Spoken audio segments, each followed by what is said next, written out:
Hey there, fellow travelers on this wild road. You know, the thing about the past isn't just the stuff you lived through. It's what everyone thinks they know about it. See the internet. It's built on assumptions fueled by whispers and addicted to half-truths. Studies show it over 70% of what you read online isn't fact, but speculation, gossip, and those stories that get recycled until they barely resemble the original. So when your real history, your authentic self crashes through that wall of fiction, it's more than just news. It's an earthquake.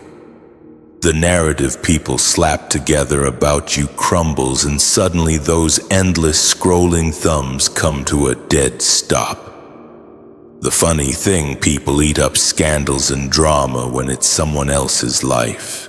But when your past shatters the image they so carefully constructed of you, it feels less like a revelation and more like you just yanked the power cord on their favorite binge watch right at the climax.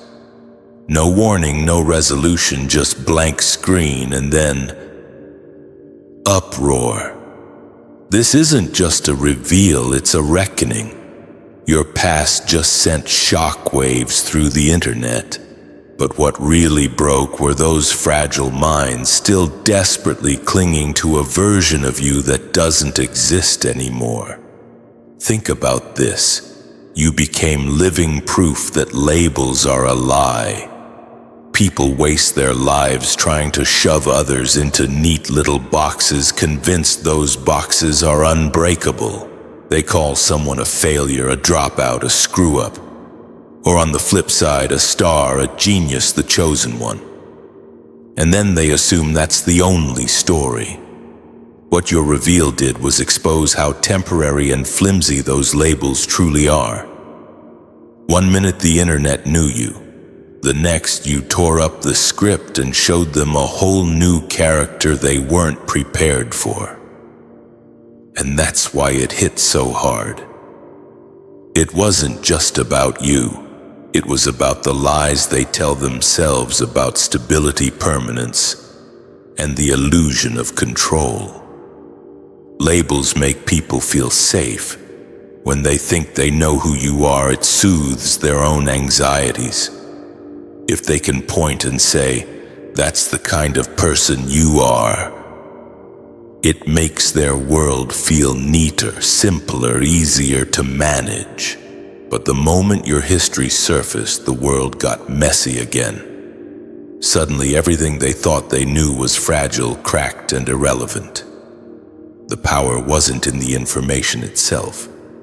It was in how it exposed the fragility of human judgment. Identity tags.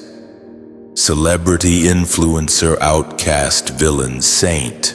The internet clings to them like lifelines.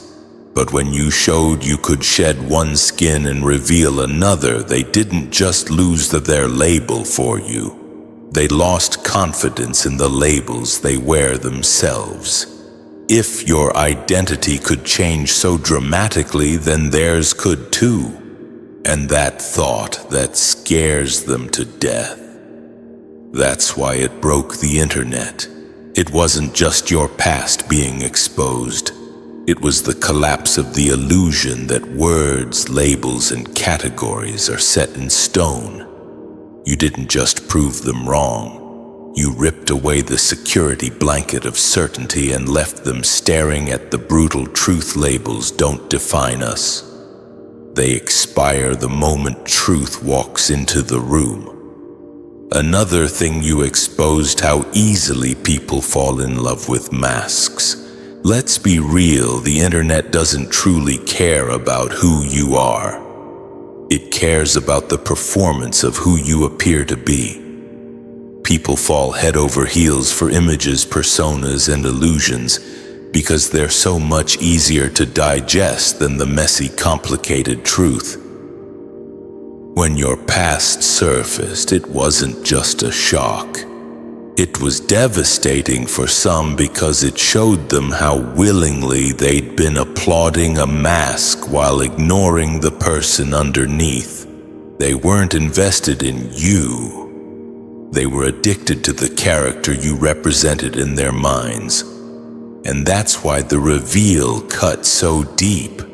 Nobody wants to admit they fell for a costume. Nobody wants to realize they built their opinions, admiration, or even hatred on something that wasn't the full picture. Your past was proof that most people never truly see each other. They see the mask that entertains them, the mask that confirms their biases, the mask that fits the story they've already decided is true.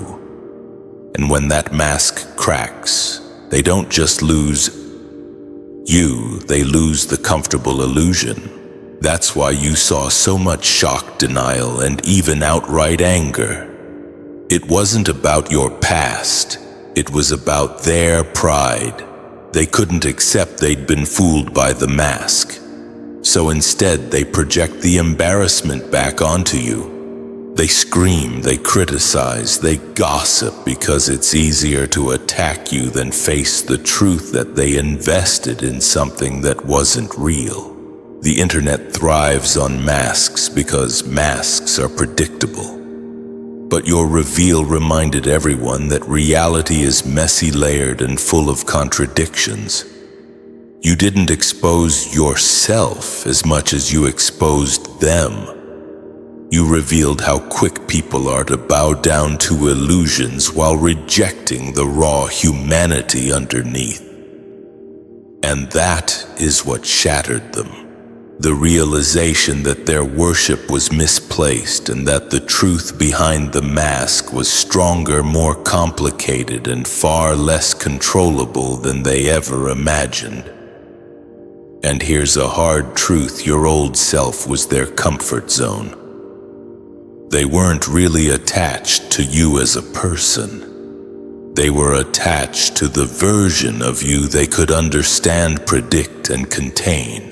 That past identity, no matter how flawed or broken, gave them a sense of control. It allowed them to say, "This is who you are." And in doing so, it settled their own anxieties about life. The moment you revealed the truth and stepped out of that old skin, you disrupted that comfort, and suddenly they were left with nothing stable to hold on to. And that's what unsettled them. More than anything, the loss of familiarity. When people get comfortable with a certain version of you, they start to build their expectations around it. They expect you to stay stuck, to remain predictable, to keep fitting the same story they've been telling themselves. It doesn't matter if that story was one of pity, judgment, or even admiration. It was still their safe story. But the second you broke that mold and revealed another dimension of yourself, you proved that their comfort was built on a lie.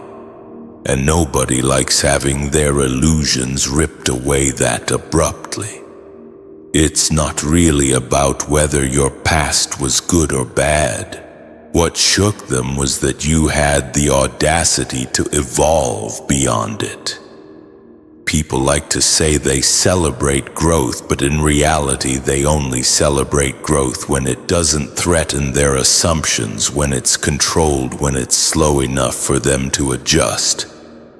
But your reveal wasn't slow or manageable. It was a sudden fracture in their understanding. And that's why they panicked. They weren't mourning your past. They were mourning their comfort. They were mourning the easy version of you they could categorize without effort. And now, faced with the undeniable truth that you are not who they thought you were, they're forced to confront a reality they never prepared for. You were never their story to control, and you owe them no comfort. Another thing, the internet saw the skeleton in its own closet. That's why your reveal didn't just trend. It unsettled people in ways they couldn't even articulate. When your past came to light, it wasn't simply about you. It was about them being confronted with the fact that they too are carrying pieces of themselves they've buried, denied, or polished over for the sake of appearance. Your truth acted like a mirror, and what they saw staring back wasn't comfortable. It was everything they've tried to keep hidden from the world and even from themselves. People are so quick to dissect someone else's history because it distracts them from their own. They'll point fingers, laugh, criticize, or act shocked. But deep down, all that noise is just a smokescreen for the fear that if the spotlight ever turned on them, the facade they've built would also crumble. And that's what made your reveal so powerful. It didn't just expose your journey, it exposed their hypocrisy. You dared to bring forth what most would rather die than admit. And in doing so, you stripped away their excuse of nobody needs to know. The internet thrives on performance where people curate highlight reels while hiding the messy truths. But your reveal reminded them that the mess never disappears, it just waits. And when they saw you own yours boldly and without apology, it rattled something deep inside them. Because if you could unmask yourself and survive, then what excuse do they have for living behind masks that suffocate them daily? The real shock wasn't your skeleton. It was the sudden awareness of theirs. It was the silent realization that authenticity exposes cowardice, that your truth stood taller than their carefully maintained lies. And that's why minds cracked open when your identity surfaced. It wasn't just the weight of your past. It was the unbearable weight of their own reflection. And lastly, you triggered the collapse of parasite perception. Let's be blunt, most people never truly cared about you. They cared about the version of you that fit neatly into their own narrative. They fed on that version because it gave them something, a sense of superiority, a sense of pity, a point of comparison, or even just simple entertainment. They weren't invested in your humanity, they were invested in what your image did for them. The moment you revealed your past and dismantled the character they had built in their minds, you took away their feeding ground, and they've been starving ever since. Parasite perception works like this. People attach themselves to an identity you once carried, not to understand you, but to consume you. If they saw you as weak, it made them feel strong. If they saw you as broken, it made them feel whole. If they saw you as a villain, it gave them a moral high ground. But all of those versions were projections, mirrors they used to avoid looking at themselves. When your reveal shattered those projections, it also stripped them of the comfort and superiority they had been stealing from your story. This is why so many reacted with anger or confusion. You didn't just tell your truth. You robbed them of the false nourishment they had been living on. Without that false version of you to project onto, they were forced to face a silence they didn't know how to fill. They lost the character they had assigned you in their play, and suddenly their script no longer made sense. What broke them wasn't the truth of your past. It was the death of the illusion they had been feeding on. They didn't lose you. They lost the shadow of you that had been sustaining their narratives. And that's why your reveal felt like a collapse. You exposed the parasite, cut off its supply, and left them scrambling for a new story to consume. The past didn't die. It stands as evidence. Most people spend their lives trying to bury where they came from, convinced that if no one sees their scars, no one can use them as weapons. But you did the opposite. Instead of hiding your history, you dragged it into the light and turned it into proof. And that's what made your reveal so destructive to the illusions people held. Every scar, every failure, every misstep became undeniable evidence that their denial of you was never based on truth, only on convenience.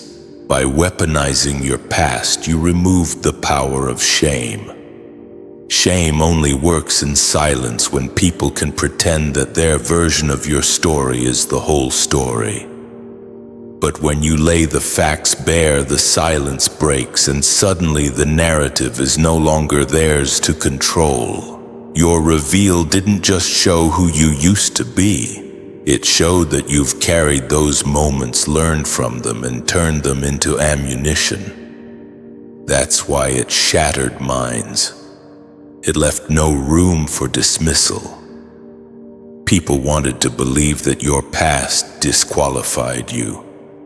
They wanted it to be proof of your limits, the thing that kept you boxed in. Instead, you flipped it into evidence of resilience and transformation. You left them staring at something they couldn't rewrite, proof that every attempt to count you out only made your comeback stronger. And that kind of evidence is unforgiving. It doesn't argue, it doesn't bend, it doesn't need validation. It just stands undeniable and immovable. What truly unsettled them is this evidence doesn't die and it doesn't forget. By refusing to bury your past, you made sure it lives as permanent testimony, not of your weakness, but of your strength. And that's what breaks people most. The realization that the very scars they thought would destroy you became the receipts that now destroy their lies. You snapped the illusion of linear growth. Society loves the clean progress arc. The neat little storyline where someone struggles a bit, learns a lesson, then steadily climbs toward success like it's a smooth ladder. That's the narrative people are comfortable with because it's predictable, tidy, and easy to applaud. But your reveal demolished that entire fantasy. By exposing your past identity, you showed that real growth is anything but clean.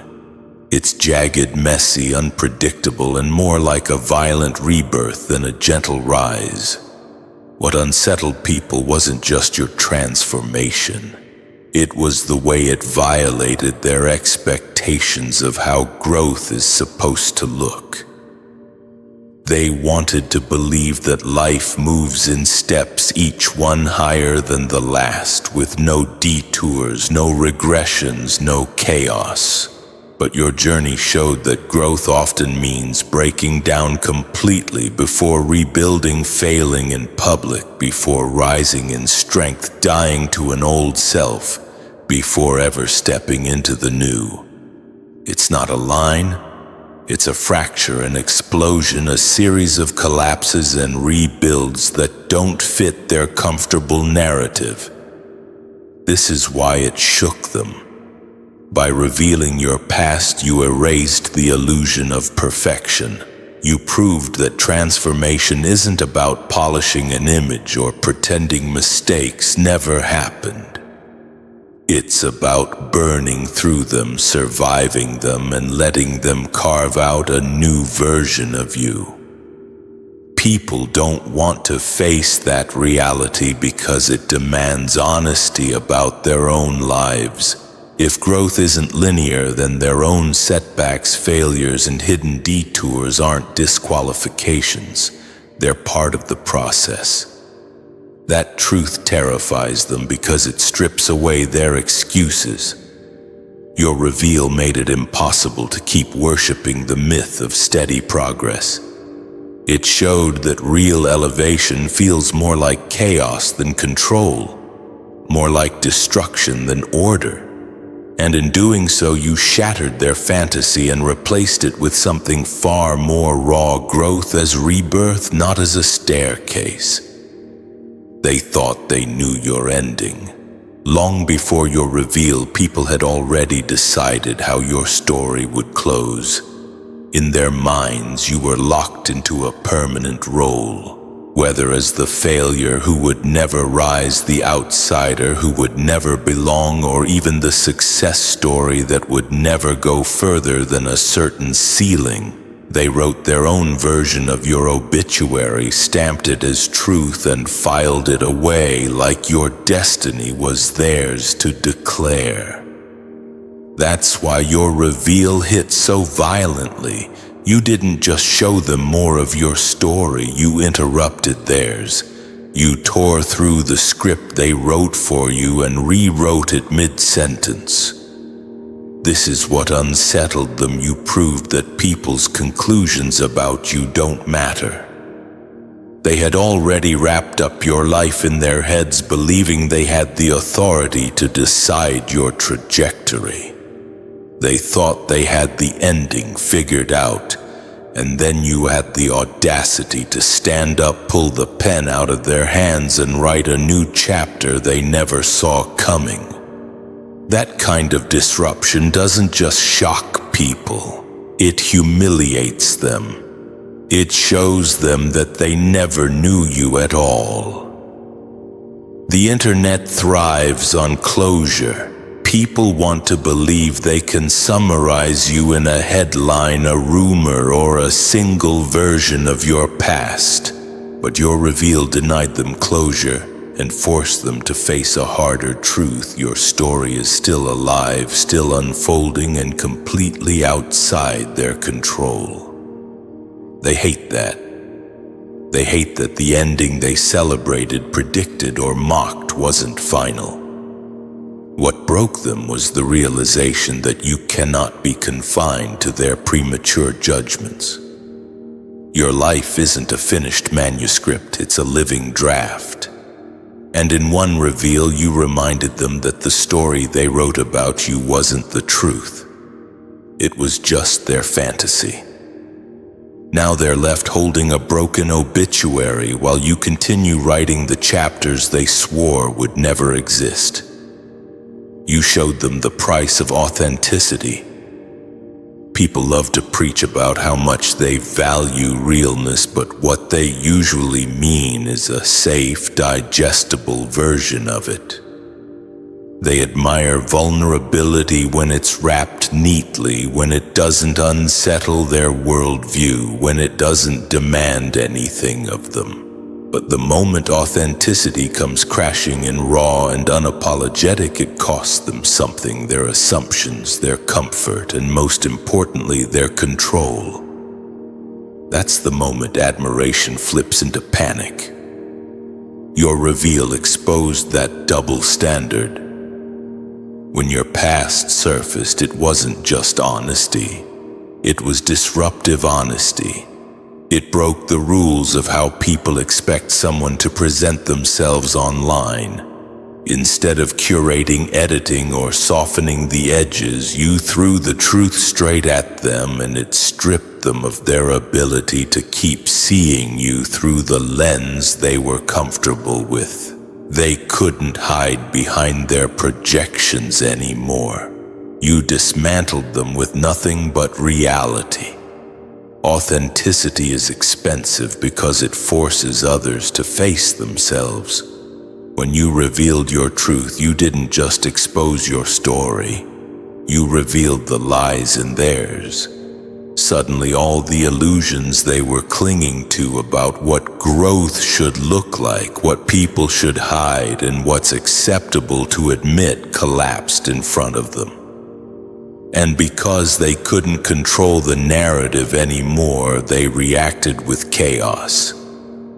The irony is, people claim they want transparency, but what they really want is control over how that transparency unfolds.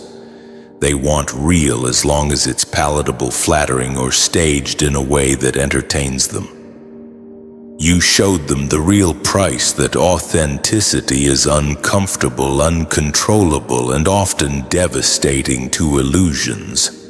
And that's why your reveal didn't just get noticed, it broke them. You forced them to pay the cost of the very thing they claim to value, and most of them simply weren't ready for the bill. Your past became the plot twist they never saw coming. The internet is addicted to predictability. People like to believe they can guess the arc of your life, map your struggles, and anticipate your rise or your fall like they're watching a scripted series. They create patterns in their minds. This is who you are. This is where you're headed. This is how it ends. But your reveal shattered all of that. It wasn't just unexpected, it was narrative sabotage. You didn't just step outside the storyline they assigned you. You burned the script and left them staring at blank pages. What makes a plot twist powerful is that it forces the audience to question everything they thought they knew. That's exactly what your past did. It made people rewind the story in their heads and realize how much they got wrong. Every assumption, every prediction, every conclusion they had drawn about you suddenly collapsed. The character they thought they were watching wasn't the real one. It was only the surface. That revelation was so jarring it left them speechless, because no one prepares for a twist that rewrites the entire narrative. This is why your reveal spread like wildfire. It wasn't just drama, it was disruption. People couldn't scroll past because the shock wasn't about gossip. It was about the collapse of certainty.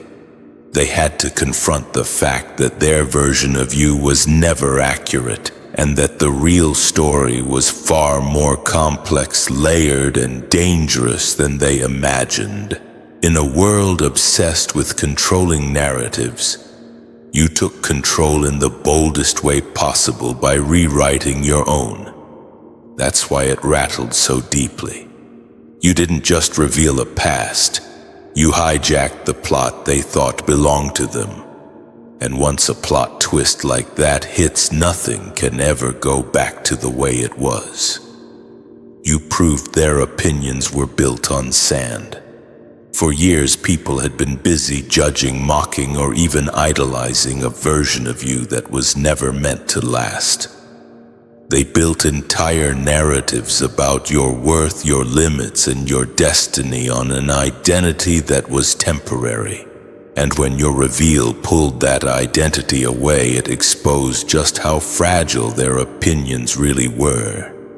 They weren't rooted in truth. They were built on assumptions, soft, shifting ground that collapsed the moment reality hit. What unsettled them most was realizing that all the energy they invested into defining you was wasted. The insults, the dismissals, the applause, the envy, it all attached itself to a shadow that no longer existed. Overnight, their words lost their weight. Their judgments had no target anymore. Their praise had no anchor. Everything they had said about you, good or bad, evaporated into irrelevance. And that kind of irrelevance is unbearable for people who thrive on believing their opinions matter. By revealing your past identity, you didn't just show them a new truth. You showed them the weakness of their own voices. You proved that people can spend years talking about you, but if they're talking about the wrong version, none of it counts, and that exposure is humiliating. It forces people to see that their authority was an illusion. Their commentary was misplaced, and their certainty was nothing more than noise in the wind. That's why the internet cracked. It wasn't just the shock of who you used to be, it was the sting of realizing their entire archive of opinions about you was useless. They thought their words shaped you, but you showed them their words were only bouncing off a mask. When the mask fell, so did their credibility. And now every voice that once claimed to know you has been silenced by the undeniable truth that opinions built on sand were never going to stand in the first place. The internet wasn't ready for the raw archive. Most people spend their lives curating a past that's polished, edited, and safe for public consumption. Photos are filtered, stories are trimmed, failures are hidden, and even achievements are carefully framed to fit a narrative that others can digest. But you did the opposite. You cracked your archive wide open like an unedited file, and the unfiltered truth hit harder than anyone expected. There was no sugarcoating, no gloss, no convenient omissions. Just the raw reality of your journey laid bare for everyone to see. That transparency was explosive because it broke the rules of what people are used to consuming. The internet thrives on curated drama, convenient storytelling, and digestible identities. People are comfortable with neat packaged versions of life because they don't challenge them. But your reveal was messy, complicated, and human in ways that most couldn't handle. It wasn't entertainment, it was confrontation. It forced viewers to face not just your truth, but the fact that so many curated stories they consume are incomplete, staged, or misleading. The shock wasn't just about the past you revealed, it was about the intensity of its honesty. Fragile eyes weren't prepared to handle a full download of reality because reality doesn't apologize, edit, or pause for comfort. You didn't leave gaps for speculation or room for denial. Every scar, every mistake, every hidden moment became evidence of your humanity. And that level of exposure is uncomfortable because it challenges not only how people see you, but how they see themselves. By refusing to sanitize your past, you didn't just break the internet, you broke the illusion of curated perfection that people have come to expect. You forced everyone to confront what happens when the truth isn't filtered or staged. And in doing so, you left a mark that curated narratives can never erase. The raw archive didn't just shock, it demanded acknowledgement, respect, and a reckoning with reality itself. You forced them to confront the death of familiarity. Humans are wired to cling to what they recognize. It gives them comfort, control, and a false sense of understanding. They create mental snapshots of people and hold on to them like lifelines, believing that if they know someone, they can predict them, manipulate them, or at least feel safe around them. When your past was revealed, all of that collapsed. The version of you they thought they knew, the one they had memorized, judged, or celebrated, vanished overnight, leaving a void they didn't know how to fill. This disappearance of the familiar is far more destabilizing than change itself. Change can be gradual, expected, or at least somewhat digestible. But when the known version of a person is erased, suddenly it's like the ground shifts beneath them. Their assumptions crumble, their narratives fail, and they are left staring at someone who defies all the labels and patterns they had relied on. Your reveal wasn't just a revelation about you. It was a revelation about how dependent people are on the illusion of constancy. What made it so unsettling is that they were forced to face the uncomfortable truth that their perception was never reality. They had invested in an identity that suited them, a version of you they could navigate easily, and now it no longer existed. There was no shortcut, no mental workaround. They had to reconcile with the fact that they didn't know you at all. By removing the familiar, you exposed the fragility of their understanding and the shallowness of the stories they had built around you. You didn't just disrupt their comfort. You shattered it, leaving them with nothing to hold on to except the undeniable reality that people evolve. Identities shift, and the version of someone they think they know is often just a placeholder for their own convenience. Your reveal forced them to accept that the life they imagined for you was dead, and that only truth, no matter how raw or challenging, could take its place. Your reveal wasn't just a shock, it was a funeral. The internet didn't merely witness your past, it watched the burial of every false narrative people had built around you. Every assumption, every judgment, every version of you they thought they understood was laid to rest in an instant. It wasn't just surprising, it was decisive, final, and impossible to ignore.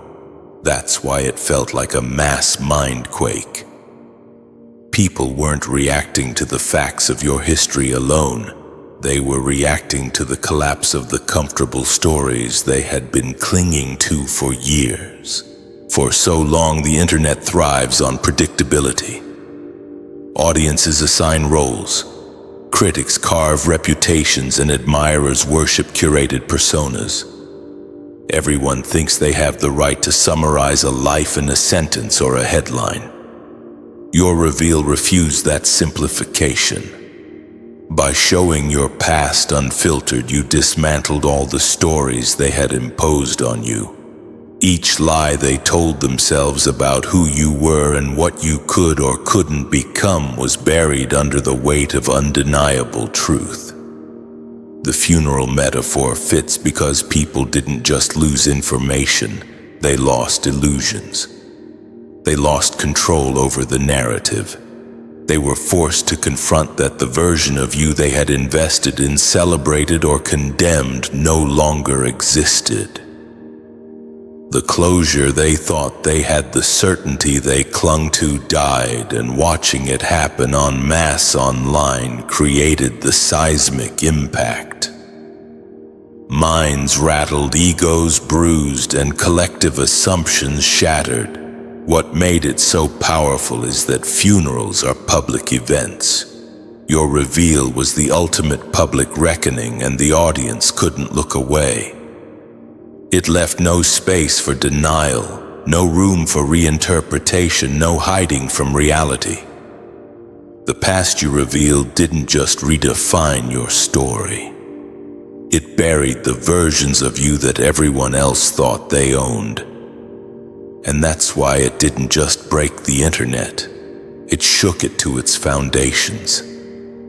Your past didn't just come back into view, it exploded onto the scene and dismantled everything people thought they knew about you. Every assumption, judgment, and carefully curated opinion collided with the undeniable truth, leaving a wake of shattered illusions. You proved that labels are fragile, masks are illusions, and comfort zones are often prisons built by others' perceptions. You weaponized your scars, turned chaos into rebirth, and rewrote the endings people prematurely assigned to your story. You forced the world to confront their own hidden truths, their projections, and the fragile ground their judgments were built on. This wasn't just a reveal, it was a reckoning. It exposed the emptiness of shallow admiration, the cost of real authenticity, and the futility of trying to control someone else's narrative. The internet didn't just witness your past. It witnessed the burial of false narratives, the collapse of predictable storylines, and the dismantling of every comfort people had about who you were. You didn't just break assumptions, you demolished the very foundations of certainty that others relied on. In doing so, you showed the power of truth and the audacity of owning every part of yourself unapologetically. Your story isn't neat, linear, or easily digestible, and that's exactly what makes it extraordinary. You didn't just reveal the past. You revealed strength, resilience, and the undeniable fact that no one gets to define you but yourself. The shockwaves of your truth will linger long after the headlines fade, because real power isn't in hiding. It's in standing fully exposed, unfiltered, and unstoppable.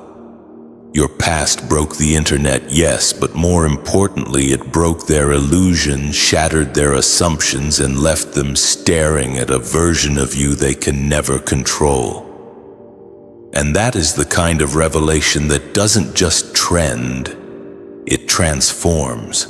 So if this resonates with you, if it stirred something inside, then join the conversation. What's one assumption people have made about you that turned out to be completely wrong? Share your story in the comments below. Your voice matters. And if you know someone who needs to hear this message, someone who's struggling to own their truth, then share this video with them. Let's create a community where authenticity is celebrated, not condemned. Because together we can break the illusion. Illusion.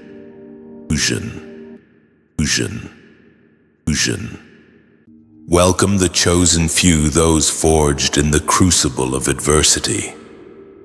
A whispered lie can race across continents, but truth is a marathon runner, its breath steady, its gaze unwavering. Let this truth settle deep within you, for what you are witnessing is the inexorable endurance of truth itself. They believed their fleeting slander could outpace your character, that they could craft a caricature of you in the minds of others, a grotesque distortion of your very essence. But lies, like fragile orchids, require constant tending, while truth, like a mighty oak, draws strength from its own roots. The upkeep of falsehood is an exhausting endeavor. Psychological studies reveal that maintaining a lie demands significantly more cognitive energy than simply speaking honestly. Consequently, liars invariably succumb to burnout, stumble over their own fabrications, and ultimately contradict themselves.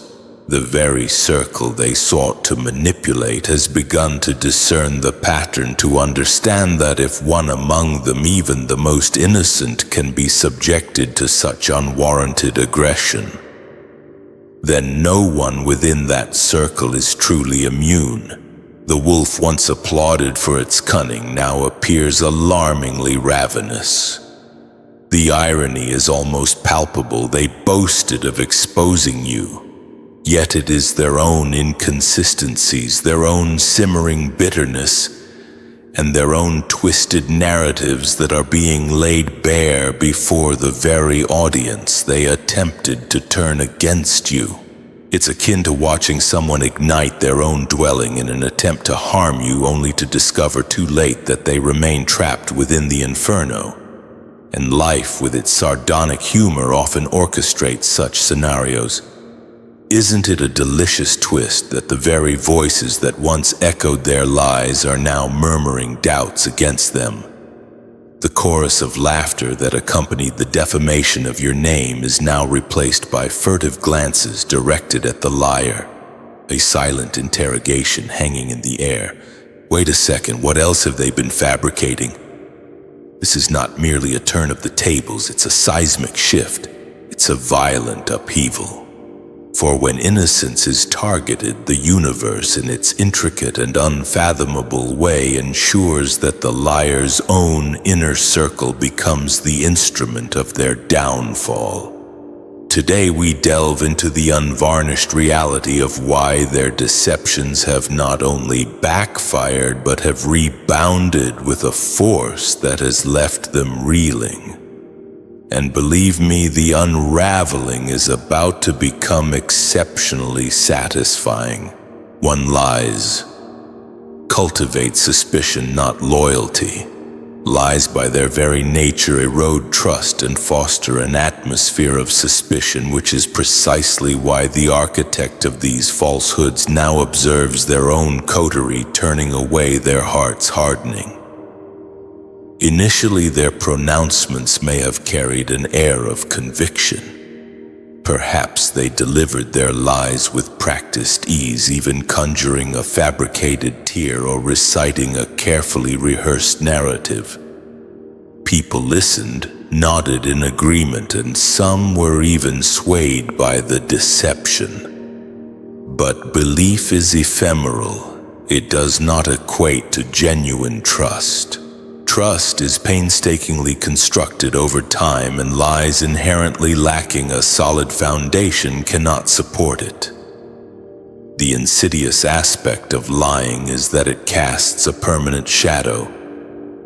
Once an individual demonstrates a willingness to distort the truth about one person, the inevitable question arises in the minds of all those around them: could I be the next target? This seed of doubt is poisonous. It does not blossom into loyalty, it metastasizes into suspicion. Even those who initially championed the lie are now quietly assessing the potential repercussions of aligning themselves too closely with someone who weaponizes dishonesty. And here's the stark truth: when someone engages in deception, they may believe they are controlling the narrative, but in reality they are broadcasting a warning signal about their own character. Their inner circle may refrain from publicly challenging them, but behind closed doors they are observing, analyzing. They are meticulously documenting every inconsistency, every embellishment. Each time the story undergoes a revision, loyalty begins to crumble, not because the circle suddenly embraces you, but because they cease to trust the liar. No one willingly stands behind an individual who might ultimately betray them with the same treacherous blade.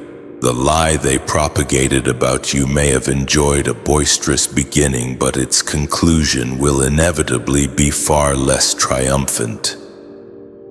People instinctively compare the fabricated narrative with the lived reality.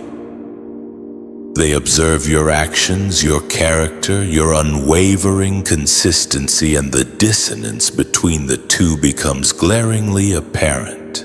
And when the puzzle pieces refuse to align, fingers point back to the one who fabricated the distorted image. That is the moment when the inner circle begins to whisper, to doubt, to question. The liar who once exuded an aura of power now appears menacing, unstable, and utterly unreliable. That is the instant loyalty dies, because loyalty demands security, and there is no safety in the company of someone who readily destroys reputations for their own amusement. Their circle is fracturing because they have grasped the obvious. If this individual could so brazenly fabricate lies about an innocent person, then no one is safe from becoming the next victim. Ultimately, their lies did not construct an empire. They cultivated suspicion, and suspicion invariably dismantles the house from within. 2. An assault on innocence reveals hidden darkness. When innocence is assaulted, the darkness lurking within the attacker is invariably brought to light, which is why their own circle is now experiencing unease. When an individual fabricates lies about someone who is genuinely blameless, it does more than simply besmirch the target. It exposes the inherent corruption within the liar's own heart. Innocence possesses a unique and potent power. It does not require amplification. It does not necessitate retaliation. It simply stands as irrefutable evidence of purity. and that purity acts as a spotlight illuminating the malice of the attacker with excruciating clarity. The ferocity of their attack only served to underscore the fact that the issue was never about you. It stemmed from a deep-seated brokenness within them. The reality is that most people can tolerate flaws, mistakes, and even vulnerabilities in others. However, what they cannot abide is witnessing gratuitous cruelty directed towards someone who has done nothing to warrant such treatment. There is an unwritten law deeply ingrained in human nature, and justice creates profound discomfort. Their circle may have initially chuckled or nodded in agreement as the lies were disseminated, but over time that laughter turned bitter. Deep within their conscience, a voice whispered, "This feels wrong." That is the persistent pull of conscience, and it does not relinquish its hold easily. By targeting you, they revealed their own jealousy, their own pent-up bitterness, and their own gnawing insecurity to the very people they sought to manipulate. The inner circle begins to perceive that the animosity is not solely directed at you. It is indicative of this person's overall operating style in life. They witness the venom, the exaggeration, the desperate need to tear someone down, and it prompted them to question what other dark tendencies might be lurking within that individual's spirit. That type of darkness cannot be contained. It inevitably permeates every relationship. The irony is that their intention was to diminish you, but instead they magnified their own ugliness for all to see. Innocence does not weaken under attack, it becomes amplified. While they were preoccupied with portraying you as the villain, their own actions became the true focus of the narrative. Their circle now feels uneasy in their presence because what once appeared to be strength is now exposed as cruelty, and cruelty, when seen in its true form, is never respected. It is feared, avoided, and ultimately rejected. In the end, their attempt to attack you transformed into a mirror for everyone around them. Their circle is now gazing into that reflection and confronting a disturbing truth. The individual who targeted the innocent is the one who cannot be trusted. Their darkness is no longer concealed. It is the only attribute people perceive. 3 lies cannot withstand the test of time. Lies invariably unravel with the passage of time, which is precisely why their narrative about you is collapsing before the very eyes of their inner circle. Initially, a lie can appear convincing. It is captivating, sensational, and attention-grabbing, prompting people to embrace it without question. However, as time elapses, reality inevitably exposes the inherent flaws. The fundamental problem with lying is that it demands constant updates, constant maintenance, and a constant performance to sustain its believability. And regardless of how adept an individual believes they are at deception, it is impossible to maintain consistency in every detail indefinitely. Eventually, fragments of the truth seep through the cracks, and the lie begins to decompose. What makes this even more damaging for them is that time has worked in your favor.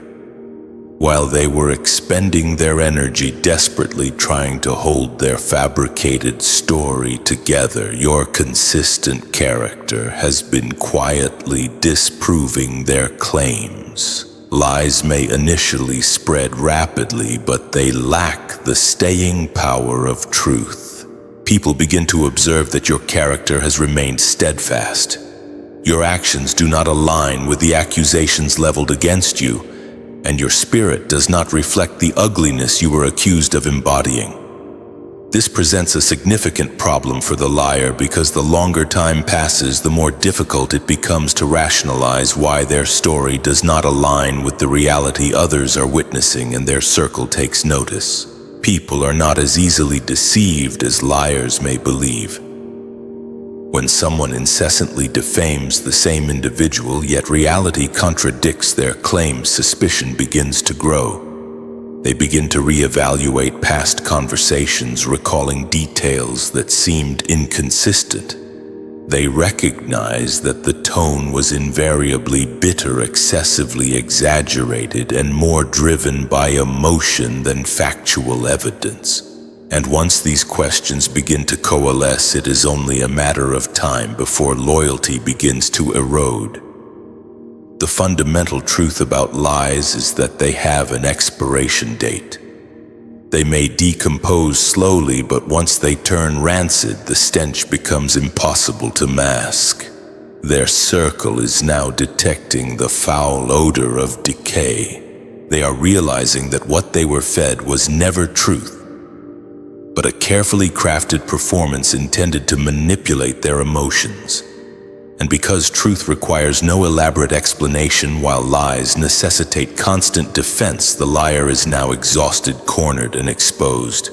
Ultimately, their pronouncements about you could not withstand the test of time. They aged poorly, disintegrated, and ultimately cast the liar as a fraud. Their words lost their potency while your quiet consistency gained considerable weight. And now the very circle they once used to disseminate the lie is now questioning why the story never aligned with the reality they are currently witnessing. 4. Their attack became a mirror reflecting their own flaws. Their assault truly served as a mirror for everyone else. And that is the precise moment their circle began to awaken to the truth. By designating you as the scapegoat, they not only exposed their animosity towards you, but they also revealed their entire pattern of manipulative behavior. People are more perceptive than liars give them credit for. Once the initial dust settles, their circle begins to connect the dots. They realize that what was done to you was not simply an isolated incident. It was a demonstration of how this person treats anyone who dares to outshine them, to stand too tall, or to challenge their authority. Suddenly, the attack is no longer viewed as an isolated event, but as a foreshadowing of what could befall them if they ever deviate from the prescribed path. This is where fear begins to creep in. The very individuals who once applauded the spectacle now begin to ask themselves a series of private questions. What will happen if I achieve something they desire but cannot attain? What will happen if I refuse to comply with their demands? Will they turn on me as well? That realization does not foster loyalty. It breeds apprehension and a desire for distance. No one desires to live under the perpetual threat of becoming the next target, so people begin to withdraw. They smile less frequently. They share less information. They trust less readily. They begin to scrutinize every word, every action, not out of respect, but out of self-preservation. However, fear can only bind people together for so long. Once fear supplants trust, relationships begin to decay from the inside out. Distance widens, and that distance ultimately transforms into betrayal. The very individuals who once believed the lies begin to whisper in hushed tones, secretly warning one another, secretly plotting their escape, because the truth is no one desires to remain in close proximity to someone who thrives on scapegoating. Sooner or later, the circle realizes that standing too close to this individual is inherently dangerous. If they were willing to sacrifice an innocent person to advance their own agenda, then they would not hesitate to sacrifice anyone else. And that is their ultimate downfall. By attacking you, they unwittingly revealed the trap they had set for themselves. Their circle is not merely turning against them because of what was done to you. It is turning because they have glimpsed their own bleak future should they choose to remain. What was intended to destroy you has become a stark warning sign for everyone else. The mirror has reflected their true nature, and the reflection is undeniably repulsive. 5. Innocence elicits judgment. Innocence in its quiet power invariably elicits judgment, a dynamic often underestimated, until it unfolds before our very eyes. You are not compelled to engage in heated debates to plead your case or to defend yourself, because innocence requires no advocate. It speaks volumes on its own. When an individual possesses a pure spirit and a clean heart, that very purity transforms into a formidable weapon, one they did not even seek. It unsettles the guilty. It makes the dishonest feel exposed and vulnerable. It weighs heavily on the conscience of anyone who stood idly by or actively participated in the attack. That is why their circle is now experiencing such unrest. It is not your carefully chosen words that haunt them. It is the sheer weight of your unwavering innocence. The reality is that people can readily dismiss flimsy excuses. They can twist facts to suit their purposes, and they can even conveniently disregard blatant evidence when it aligns with their personal biases. But what they cannot easily dismiss is the palpable presence of purity. A clean soul exudes an undeniable authority even without uttering a single word. It matters not how loudly the liar shouts or how excessively they embellish their narrative. Their voice invariably grows weaker in the shadow of unwavering truth. Their circle feels this undeniable truth even if they consciously resist acknowledging it. They sense the inherent imbalance, the spiritual wrongness of attacking someone who harbors no malice. That inherent awareness stirs division within the ranks because some cannot comfortably reconcile their complicity in an act of profound injustice. And here is a deeper, more profound truth. Innocence is not a passive force. It possesses an inherent power of its own. It judges without resorting to condemnation. It reveals without resorting to accusation. It simply stands, and in that unwavering stance it unmasks the true nature of everyone else.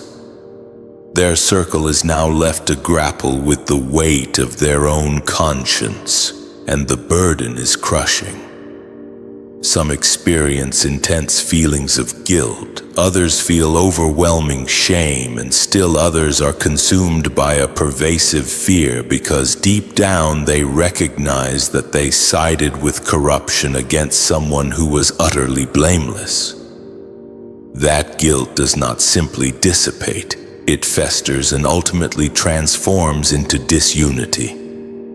This is precisely why you were not compelled to defend yourself. Your unwavering consistency, your unimpeachable character, your unshaken spirit. All of these qualities have served as your most potent defense, and it is far more effective than any counterattack you could have launched. Innocence does not merely clear your name. It shakes the very foundations of theirs. It diminishes the liar, revealing their inherent weakness and desperation. And now their own circle is deeply divided, not because of anything you actively did, but because your purity stood tall in the face of their corruption, forcing everyone to confront the truth about who truly carries the weight of truth. 6. Loyalty founded on hatred inevitably backfires. Loyalty that is built upon a foundation of hatred invariably backfires, and that is the precise snare they stumbled into when they attempted to rally their circle against you. Their entire bond was not predicated on respect, trust, or even genuine affection. It was fueled by a shared desire to tear you down. That particular brand of unity may feel empowering in the moment, because nothing unites people more swiftly than a shared enemy. But the truth remains that hatred lacks staying power. It is akin to a raging fire that burns intensely but quickly consumes itself, leaving only ashes in its wake. Their circle may have felt united as long as your name was being dragged through the mud, but the moment the obsessive focus on you began to wane, they were left staring at one another with nothing but suspicion and simmering resentment. That is the hidden danger inherent in hate-fueled loyalty. It requires constant replenishment. They had to continually fabricate new lies, conjure new reasons to despise you, generate new drama to keep their circle engaged. But hatred is an exhausting emotion. Eventually, the fuel runs out, and when it does, the same corrosive energy they once directed at you turns inward, consuming them from within. The circle begins to bicker amongst themselves, accusing one another and engaging in relentless competition for dominance. The loyalty they once swore by implodes because it was never genuine in the first place. It was merely borrowed energy derived from tearing you apart. And here is the brutal, unvarnished truth. Anyone who relies on a scapegoat to maintain cohesion within their circle is already inherently weak and insecure. If their bond were truly strong and resilient, they would not have needed you as the binding agent. The very fact that they made you the centerpiece of their unity exposed the deep cracks in their foundation. Now those cracks are widening, threatening to bring the entire structure crashing down. Without you to focus, their attacks upon their insecurities are now turning against one another. The envy that was once directed outward is now festering inward, poisoning their relationships and tearing their circle apart from the inside. This is precisely why their malicious plan was doomed to fail from the very beginning. Hatred cannot build anything that will endure. It can only destroy. What they mistook for power was in reality a profound fragility disguised as strength. The circle is now devouring itself because the adhesive that bound them together was never love or respect. It was venom, and venom invariably poisons the hand that wields it. By attempting to unite people against you, they inadvertently guaranteed that the moment you were no longer available as a target, their so-called loyalty would dissolve into utter chaos. Now they are reaping the bitter consequences of building a bond on something that was never meant to last. 7. Their own circle secretly harbored envy towards you. Their own circle secretly harbored envy towards you, a brutal truth often hidden beneath the surface of malicious gossip and carefully constructed lies. The lies did not spread so easily merely because the liar was so convincing. They spread because the people listening desperately wanted them to be true. It was easier for them to believe the worst about you than to confront the uncomfortable reality that you possessed qualities they lacked. Envy operates in subtle, insidious ways. It does not always manifest as overt hatred.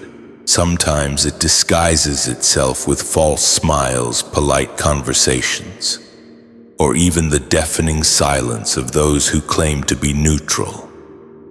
Deep down, however, they were secretly hoping for your downfall, because your very existence served as a constant reminder of their own perceived inadequacies. That is why the lies initially took root so easily. They provided the circle with a convenient excuse to avert their gaze from their own insecurities.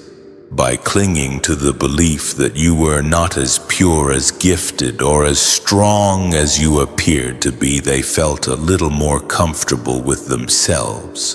The lie offered them a sense of relief, however temporary, because it effectively diminished you in their minds. And let's be honest, sometimes people don't require concrete proof to believe a scandalous story. They simply need a compelling reason that feeds their simmering jealousy. You were that reason, but now the carefully constructed facade is beginning to crumble. The more time passes, the more evident it becomes that the fabricated narrative does not align with the undeniable reality. Your consistent character is undeniable. Your unwavering spirit has not matched the vile accusations leveled against you, and the tangible fruits of your life stand in stark contrast to the lies they so readily embraced. That is precisely where the agonizing feelings of guilt begin to creep in. Not only guilt for siding with the liar, but also guilt for secretly desiring those lies to be true in the first place. They are now realizing that they were not merely passive listeners. They were active participants, silently rooting for your downfall because of their own deep-seated envy, and guilt is an extraordinarily heavy burden to bear. It does not simply sit passively. It actively shifts the power dynamics within their circle. The circle is now turning against the liar because they can no longer bear the constant reminder of their own petty jealousy. Every time they look at the individual who propagated those lies, the liar's exposure forces them to confront the disturbing truth about themselves, and that level of discomfort is simply unbearable. So what inevitably transpires, they redirect the blame, shifting it away from themselves. Instead of acknowledging their own envy, they pin everything on the liar who provided them with a convenient outlet for their suppressed feelings. They turn against the very person who gave them the excuse to indulge in their jealousy. Not out of any newfound loyalty to you, but out of sheer desperation to escape the unflattering reflection of their own weakness staring back at them. In the end, their own envy made them complicit in the attack, but the unraveling of the lies has left them thoroughly exposed. In a desperate attempt to salvage their own reputations, they are abandoning the liar not out of loyalty to you, but out of a primal urge to escape the haunting mirror of guilt that confronts them at every turn. 8. Fabricated testimonies always demand corroboration. Fabricated testimonies invariably demand corroboration, and that is the very pitfall into which the liar blindly stumbled. When they disseminated their lies about you, they likely believed that their words alone would suffice to sway public opinion. Perhaps their initial efforts met with some degree of success. Some nodded in agreement, some whispered their malicious gossip to others, and some even enthusiastically embraced the fabricated narrative. But lies are inherently fragile things, incapable of standing on their own. Unlike truth, which can simply exist without any external validation, lies necessitate backup and independent verification. They require concrete evidence to support their claims. They need at least one other person to stand alongside the liar and declare, "Yes, I witnessed it too, just as they described." Without such corroboration, the entire house of cards begins to wobble precariously. The irony is that the more they exaggerated their claims, the more their own circle began to lean forward, silently demanding tangible proof to support such outrageous allegations. People may play along for a while, but human nature inherently seeks factual receipts, and when no such evidence materializes, suspicion begins to shift from the accused to the accuser. Suddenly, the individual who is pointing the finger of blame appears more desperate and less convincing. The louder they proclaim their accusations, the more obvious the emptiness behind their words becomes. And that is the inherently dangerous element of false testimony. It inevitably redirects the spotlight back onto the liar. The moment they are unable to produce any credible witnesses, their credibility begins to fracture and crumble. Their circle begins to take notice of the glaring inconsistencies in their story. The various details do not align in a coherent manner. The story changes subtly over time, and the speaker's emotional tone sounds increasingly personal and vindictive rather than factual and objective. What initially seemed like righteous anger now appears to be nothing more than simmering bitterness. What once seemed like a noble effort to expose hidden truths now reveals itself as an attempt to expose the liar themselves. Innocence does not require an elaborate defense team, because reality will invariably reveal the truth, but lies, when devoid of any supporting evidence, begin to rot from the inside out. And when they do, the accuser does not merely appear mistaken. They appear calculating, manipulative, and even malicious. They appear to be the one who is actively concealing something from public view, and people within their circle begin to whisper not about you, but about them, questioning their true motives and wondering what they are trying so desperately to hide. If none of this is actually true, why did they go to such extreme lengths to destroy your reputation? What is their real motivation for such a vicious attack? That is how false testimony ultimately flips the script. The liar becomes the one on trial at the end of the day. Their attempt to frame you has ultimately ended up framing themselves.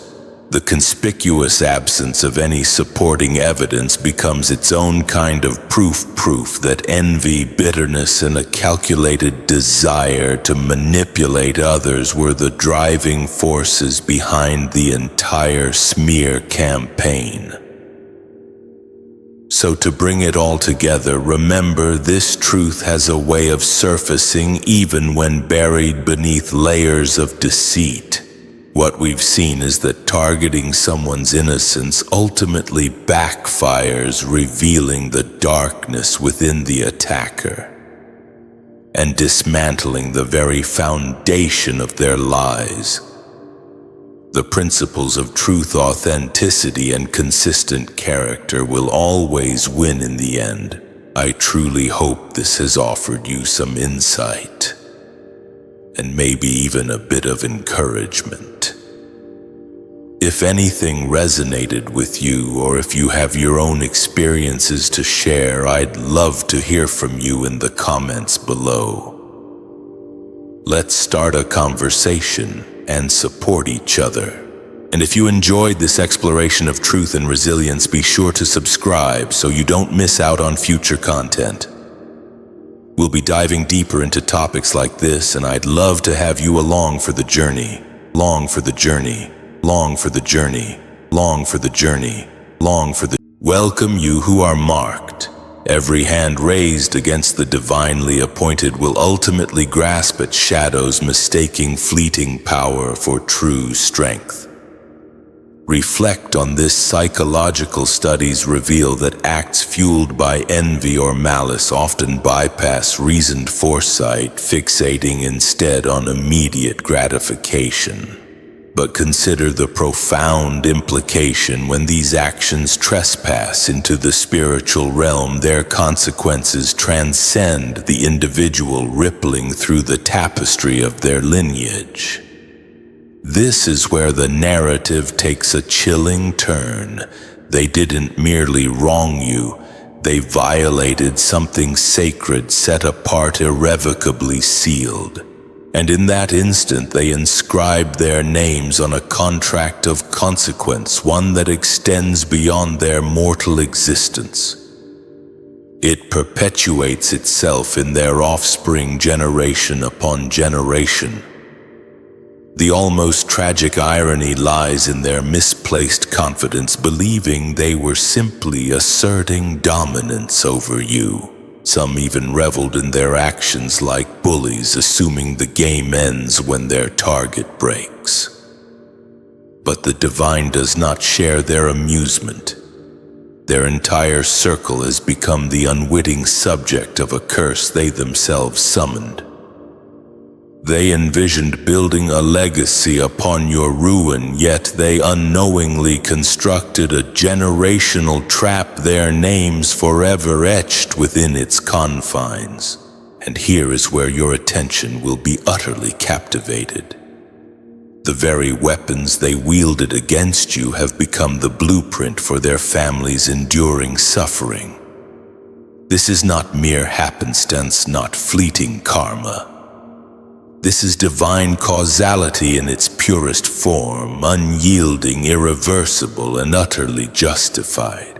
Tonight we will meticulously unravel how their actions against you unleashed generational repercussions from which there is no escape.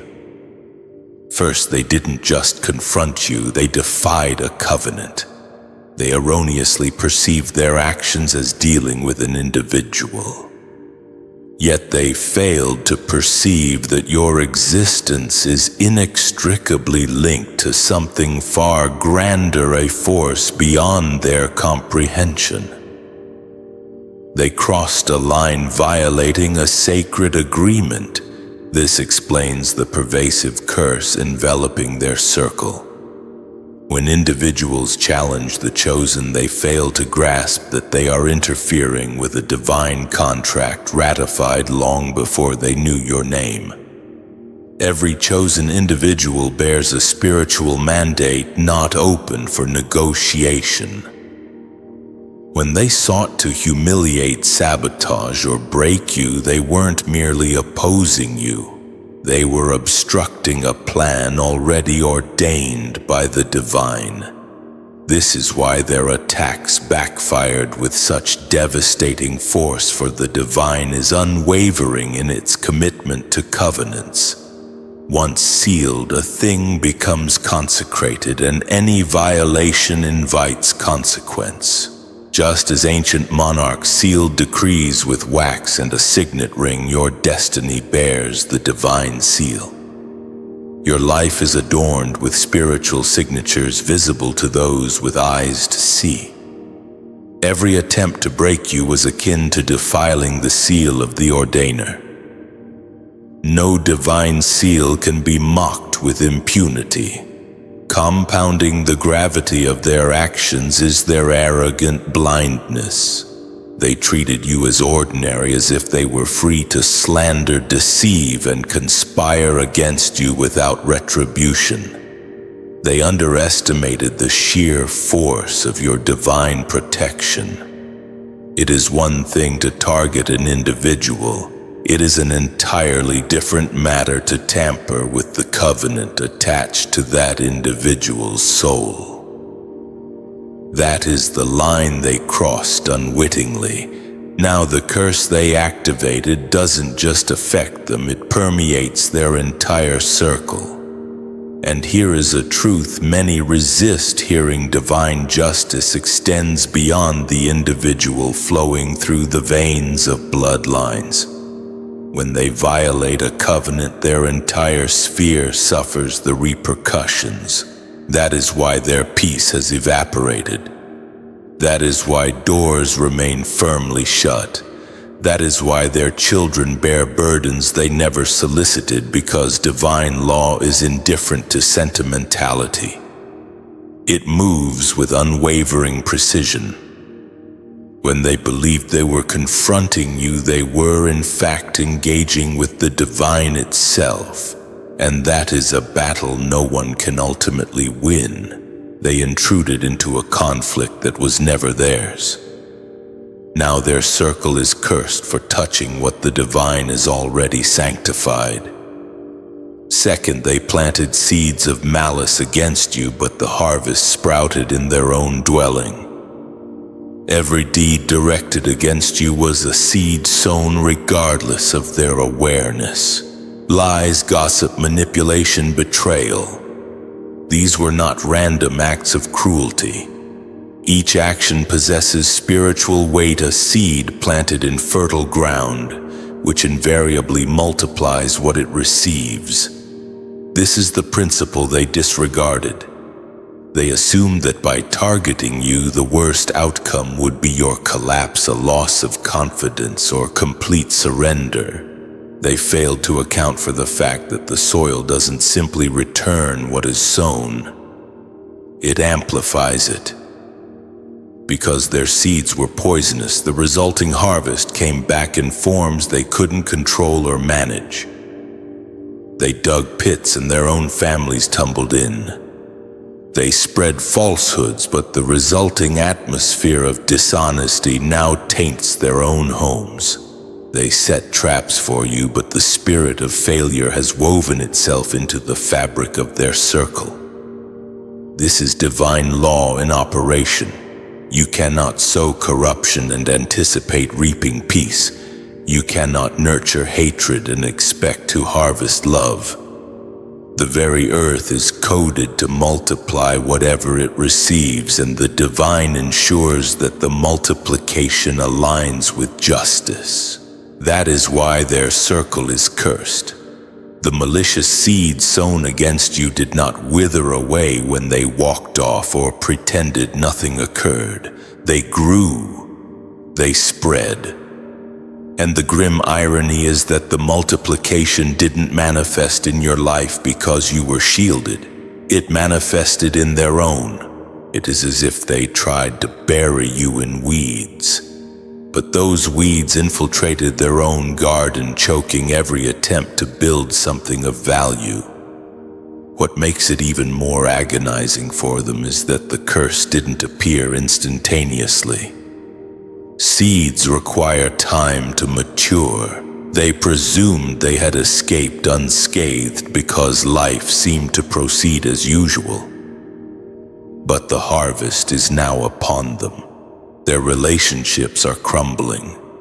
Their opportunities are vanishing. Their peace of mind has deserted them. The worst aspect is that they know deep down why it is unfolding. Each time they witness your strength and resilience, it serves as a stark reminder of the seeds they planted and the drastically different outcome. The truth is inescapable. They cannot evade their own harvest. Just as blessings cascade through generations, so do curses spawned from wicked seeds. Because they targeted a chosen one, the multiplication became generational. Their circle is now destined to carry consequences they assumed would only affect you. Third, their lineage was compelled to inherit your innocence as their inherited debt. When they assailed you, they possessed a false sense of security, believing that nothing would attach to them. They presumed they could accuse mistreat and walk away untouched. But the divine operates according to different principles. The spiritual system demands equilibrium. When an innocent soul suffers at the hands of the guilty, the weight of that injustice doesn't simply dissipate. It is transferred because you carried an innocence they refused to acknowledge. The debt needed to be addressed because they wouldn't confess, repent, or rectify their actions that burden descended upon their lineage. This is why their children and grandchildren are now grappling with battles they didn't initiate. It's not because those children are inherently evil. It's because the bloodline has been tainted with unacknowledged guilt. The very lies, betrayals, and manipulations that were aimed at you are now inscribed in their family's spiritual record. It is as if their refusal to accept accountability forced the consequences to seek another resting place. That resting place became their descendants. The debt didn't vanish, it simply shifted forward. This is a truth many prefer to ignore. When an individual wrongs a chosen one and refuses to atone, their pride doesn't merely cost them, it rewrites the future of their household. Blessings intended for their children are locked away. Ease transforms into unnecessary struggle. Peace devolves into warfare they cannot comprehend. The agonizing irony is that their children are now bearing battles that belong to their parents. They assumed their words and actions against you ended in that moment, but spiritual laws never expire. Every accusation hurled at you is morphed into confusion within their own circle. Every attempt to silence you has resulted in a silence in their blessings.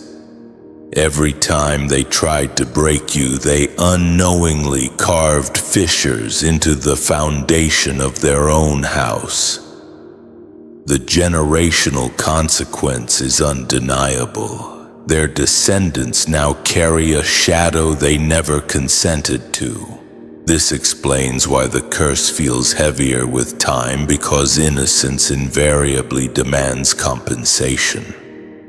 You carried yours with grace and the divine recognized it.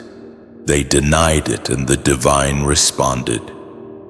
Their lineage now pays the price of guilt they refuse to admit, and the weight of your innocence has become their inherited debt. Forth they opened a gate they cannot seal. Their actions extended beyond merely attacking you. They created breaches in places that should have remained inviolate. Every envious word, every malevolent scheme, every attempt to curse you functioned like a key turning in a lock they didn't understand. Your spirit possesses authority they gravely underestimated. In their attempts to tamper with it, they triggered forces far beyond their comprehension.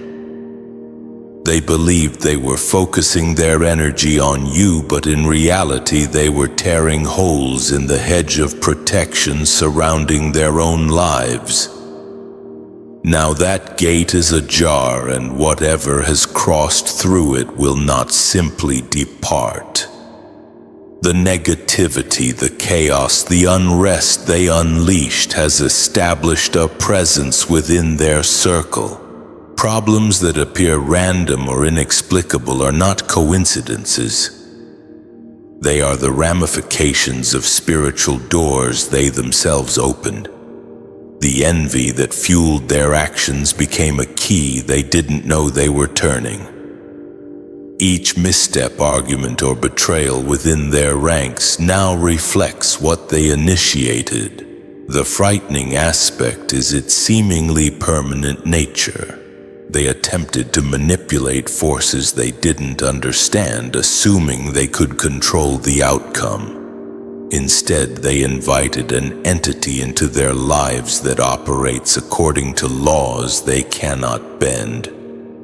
Their circle is now tormented by the very energy they believed they were unleashing against you.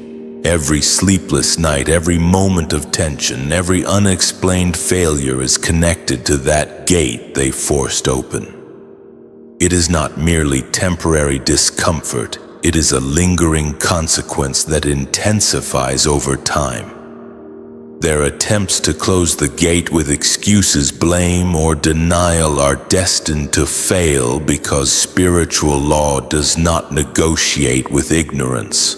What they attempted to impose on you has instead taken root within their circle. The envy they harbored has become the instrument of their own downfall, and the authority they believed they could break has only amplified their suffering. In essence, they opened a gate they cannot seal. They invited forces into their lives that will not depart quietly, and they now confront a torment they themselves engendered. Each time they attempt to regain control, the very energy they summoned pushes back with greater force, proving that tampering with what is divinely sealed never concludes quietly or without consequence. Fifth, their house now mirrors their treatment of you. Everything they directed at you, mockery, lies, betrayal, and the cruel games of manipulation, possesses a way of returning not merely metaphorically but literally into the very structure of their lives. The energy they invested in attempting to break you did not vanish. It seeped into the walls of their dwelling, the conversations within their family, and the relationships they assumed were unshakable. What they intended as a weapon against you has become the blueprint for the dysfunction that now defines their circle. They believed that by isolating you, distorting the truth, or undermining your confidence, they could assert dominance. But dominance founded on malice is never sustainable. Instead of establishing control, they fashioned a mirror. Every argument, every fracture, every act of betrayal they once practiced on you is now practiced among themselves. Their children witness patterns of distrust and disloyalty they inherited unknowingly. Their partnerships are strained by the very manipulations they employed, and the peace they sought to steal from you has vanished from their own home. The irony is particularly sharp. They sought to create fear and suffering in your life, but what they generated for themselves is far heavier and more intimate. The very atmosphere of torment, tension, and resentment they poured out in your direction is now the air they breathe each day. Their own circle has become a reflection of their attacks. The same isolation whispers and invisible chains of distrust. This is not mere coincidence. Spiritual law dictates that the energy we project into the world eventually finds a resting place, and when directed at a chosen one, it rebounds with precision. They imagined they were the authors of your suffering, but in reality they were writing the story of their own descent. The walls of their house now reverberate with echoes of the chaos they attempted to instill in you. The patterns they taught their circle are identical to those they inflicted on you, and they now reside within a loop of their own making. By attempting to control and diminish you, they inadvertently handed their circle a blueprint for failure, distrust, and pain. The life they built to harm you has become the very life that reflects their cruelty back at them, revealing in stark detail the consequences of directing destruction at what is divinely protected. Their house now mirrors their treatment of you, and they are trapped within the reflection. 6. Their generational blessings were redirected into your hands. Every blessing destined for them, every favor meant to fortify their family, was contingent upon choices and obedience.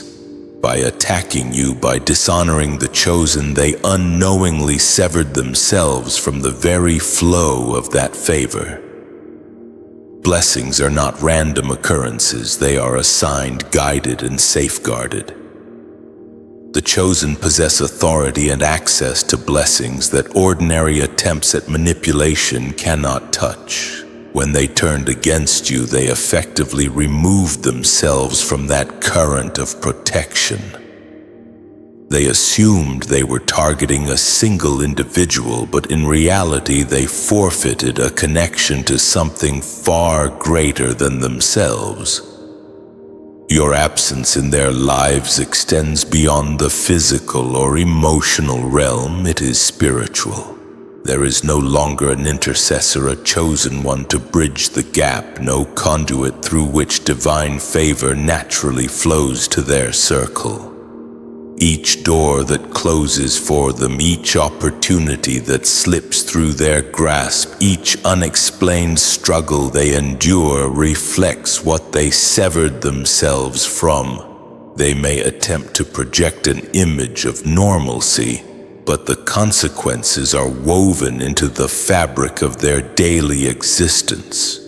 This loss exposes them where they once relied on the unseen balance of forces to ease their path and shield them from harm. They are now completely exposed to the natural and spiritual consequences of their own choices.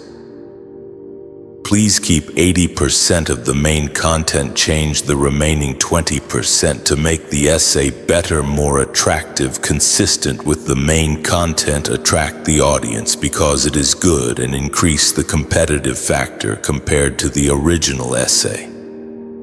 Special note: do not abbreviate or shorten. Keep the length of the essay equal to or close to the original essay. You do not need to reply or comment anything more, just return the results to me. 7th, their children stand as living monuments to their transgression. In the moment they chose to act against you, their error resonated far beyond the personal, etching itself into the very DNA of their lineage. The scales of spiritual law are unyielding, unmoved by excuse, age, or assumed innocence. The fallout of disobedience, cruelty, and envy doesn't conveniently halt with the instigator. Instead, it metastasizes outward, embedding itself into the lives of descendants who never chose to bear such a weight. Hard, perhaps. But generational repercussions aren't about doling out what's fair. They are about accountability. When one veers off course from the divine's roadmap, they set off a chain reaction that must be addressed. Descendants inherit a reality molded by choices not their own. The emotional, financial, and relational struggles they confront are often tethered to the unconfessed sins of the past generation. This does not sentence them to eternal doom, but it does mean the world they enter is already tilting, laden with spiritual debts. Family unity frays, opportunity dries up, protection fades, favor wanes, all warped by the invisible chains of parental transgression. This is why some families stumble repeatedly, trapped in cycles of failure, infighting, and chaos, even as their children earnestly strive to rise above.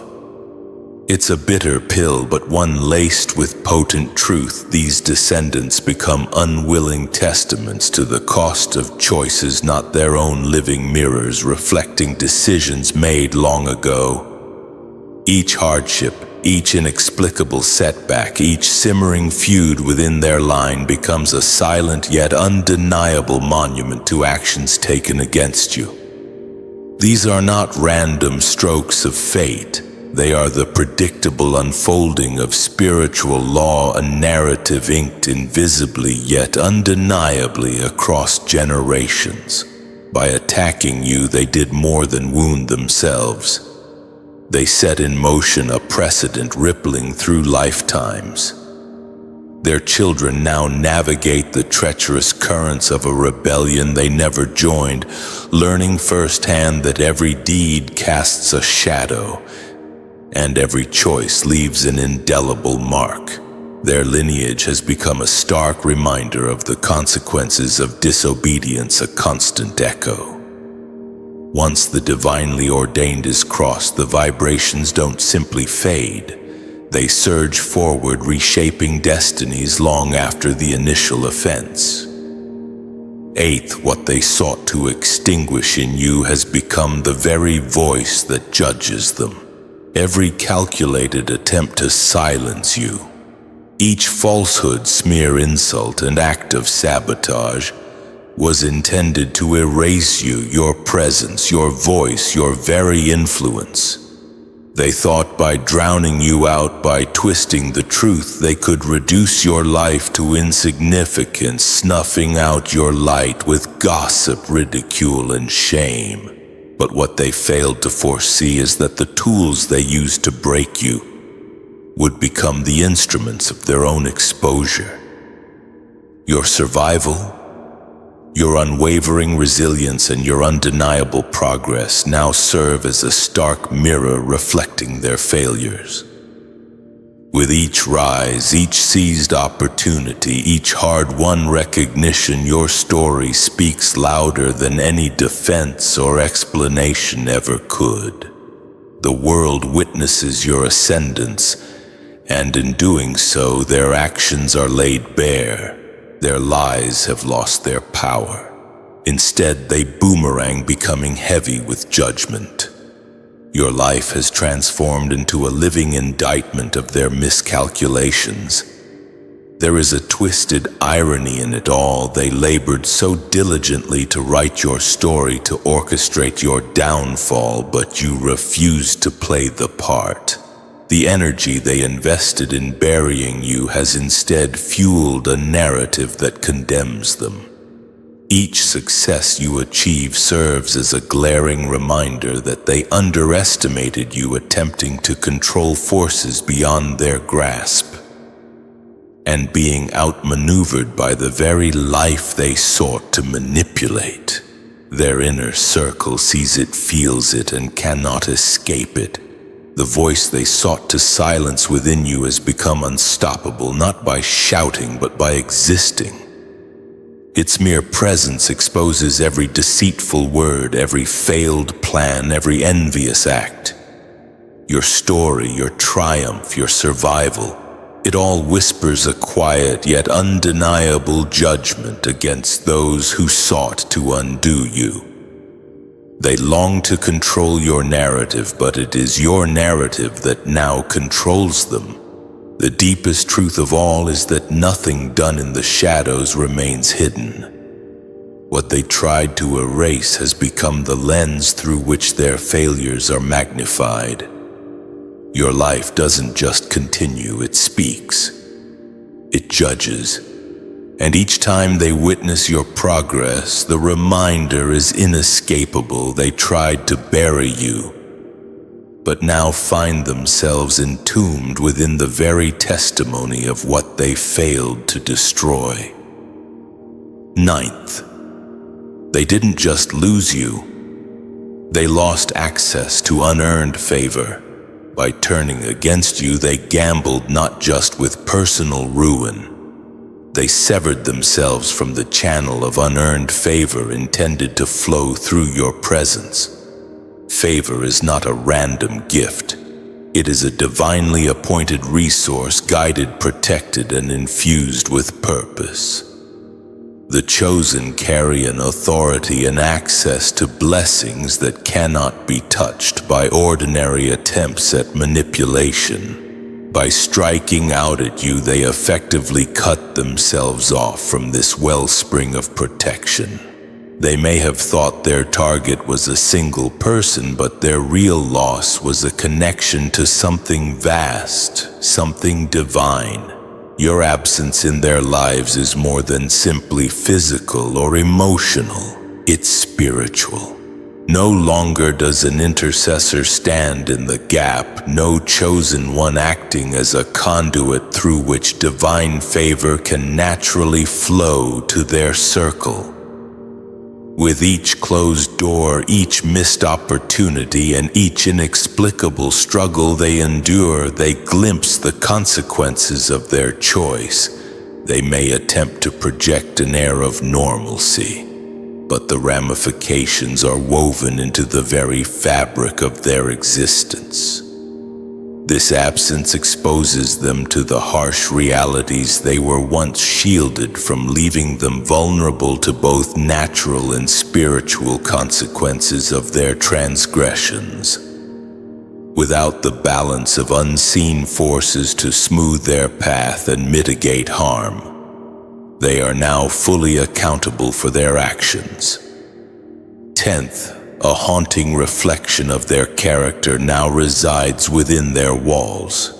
Those once vibrant and bustling rooms now echo with a disquieting stillness, a testament to the spiritual vacuum their actions have created. The laughter that once filled the air is now muted, replaced by hushed whispers and furtive glances. They find themselves haunted by shadows of their own creation, unable to escape the suffocating weight of guilt and regret. It is as if their home has become a prison, trapping them within the confines of their own making. Even in moments of feigned joy and underlying unease lingers a constant reminder of the price they have paid for their transgression. The once comforting embrace of their family has been replaced by a sense of detachment and suspicion, as if an invisible barrier has been erected between them. Their relationships now feel fragile, like delicate glass teetering on the edge of shattering. And in the depths of their solitude, they cannot escape the haunting realization that their actions have not only condemned themselves, but have also cast a long and ominous shadow over future generations. So as we've explored tonight, the echoes of our actions, especially those driven by malice, resonate far beyond the immediate moment. They can shape destinies, alter legacies, and ultimately reveal the profound interconnectedness of our spiritual lives. The key takeaway is that while darkness may seem to triumph, temporarily divine justice possesses an unwavering and ultimately restorative power. I'm truly curious to hear your thoughts on this intricate web of cause and consequence. Have you witnessed similar patterns in your own life or the lives of those around you?